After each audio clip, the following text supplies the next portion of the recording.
নমস্কাৰ আজি এটা চিকেনৰ ৰেচিপি লৈ আহিছোঁ একদম সহজ পদ্ধতিত আপোনালোকে চাই থাকিব মই আধা ঘণ্টাৰ কাৰণে মাংসখিনি মেৰিনেট কৰি থৈছিলোঁ তাৰপিছত কেৰাহীত মই তেল পাঁচফোৰণ জলকীয়া পিঁয়াজ গোটেইখিনি দি চিকেনখিনি তাত দি দিলোঁ দি এয়া ভাজি আছোঁ আপোনালোকে ভাজি থাকিব তাৰপিছত আধা ভাজা হোৱাৰ পিছত তাত মই এড কৰিছিলোঁ আলু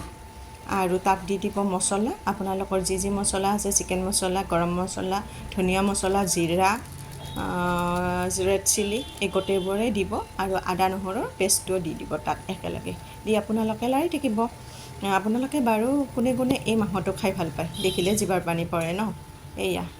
আৰু ব্ৰইলাৰৰ কি হয় একদম ভাজাটোৱে মেইন আপোনালোকে পূৰা ভাজি থাকিব ভাজি যেতিয়া তেলটো এৰি দিব তেতিয়ালৈকে আপোনালোকে ভাজি থাকিব তাৰপিছত আপোনালোকে তাত পানী এড কৰি দি দিব এয়া মই পানী এড কৰি দিলোঁ পানী এড কৰি দিয়াৰ পিছত 20 মিনিটমান পিছত মই ৰাখি দিলোঁ আৰু মোৰ এয়া চিকেনৰ ৰেচিপি হৈ গ'ল এতিয়া ৰুটি আৰু ভাতৰ লগত খোৱাহে কথা আপোনালোকে মোৰ ইউটিউব চেনেলটো ফ'ল' কৰিব লাইক কৰিব আৰু শ্বেয়াৰ কৰিব আজিলৈ বাই বাই